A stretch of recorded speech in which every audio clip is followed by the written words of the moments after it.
আজকে বৃহস্পতিবার, তার উপর লেগেছে পূর্ণিমা। বৃহস্পতিবার পড়লে এমনিতেই প্রচুর কাজ বেড়ে যায়। অন্যান্য দিনও আমার প্রচুর কাচাকুচো থাকে রোজই, যেহেতু বাড়িতে বাচ্চা রয়েছে। আর বৃহস্পতিবার এলে নাই ধোয়া কাচারানো আরও বেশি বেড়ে যায়। সেই মতো দেখো আমি প্রচুর জামা কাপড় নিয়ে চলে এসেছি ছাদে, কারণ না কালকে আমাদের পুষির বাচ্চাগুলো এক কাণ্ড করে ফেলেছে। মানে একটু সাবধান না থাকলে না ওরাই বিছানায় যত সব অকার্য কুকার্য করে ফেলে। আর কি আর করব, তখন প্রচণ্ড কান্না পায়। আগের দিন পাশের ঘরটা বড়মশাই না দরজা বন্ধ করে দিয়েছিল, দেখেইনি যে ওরা ভিতরে ছিল। আর ওরা মেঝেতে শুশু করে দিয়েছিল, পটি করে দিয়েছিল। তো সেই দেখে আমার তো মাথায় হাত।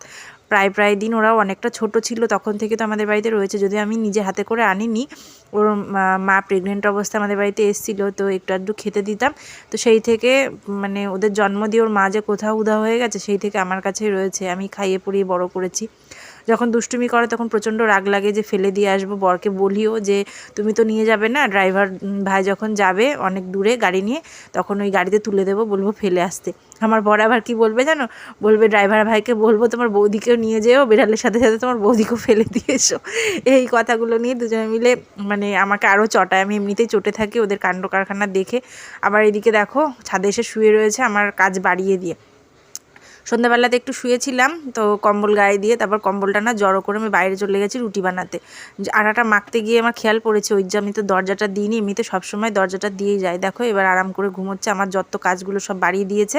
তো ভিতরে গিয়ে দেখি কাজ সারা হয়ে গেছে। কম্বলের উপরে শুশু করেছে, আমার গদিটাও ভিজিয়েছে, চাদর টাদর দেখো সব তুলেছি, সব তুলে রোদ্দুরে দিয়েছি, বড় কম্বলগুলো ভিজিয়ে দিয়েছি। এক গাদা তো কাচলাম, দেখতেই পেলে আমার পুরো নাজেহাল অবস্থা, আজকে পুরো হাঁপিয়ে গেছি। বড় কম্বল দুটো ভিজিয়ে রেখেছি, বর আসলে দুজন মিলে কেচে ছাদে মেলে দিয়ে আসবো। এর মধ্যে আমার মানে যাবতীয় বাসি কাজকর্ম, রান্নাঘর পরিষ্কার, ঘরদোর মোছা, জামা কাপড় কাচা সমস্ত কিছু হয়ে গেছে।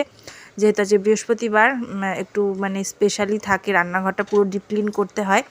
তারপর আমি স্নান ধান সেরে আসলাম, কেননা পেয়ে গেছে প্রচণ্ড খিদা। যেহেতু বৃহস্পতিবার পূর্ণিমা ভাত খাবো না, তো একটু বেগুন ভাজা রুটি বানিয়ে নিলাম আমার জন্য। আগে মানে গ্যাস ট্যাসগুলো পুরো চারপাশটা সব ভালো করে ক্লিন করেছি, রুটি বানানো, বেলুন চাটু যাবতীয় যা যা কিছু লাগে আর কি সব ধোয়া মোছা করে কোটো কাটা।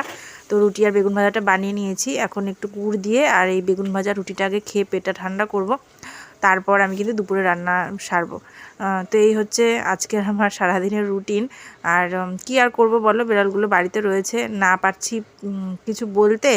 আর বাচ্চা মানুষ ভুল তো করবে, আমাকে সাবধানে থাকতে হবে।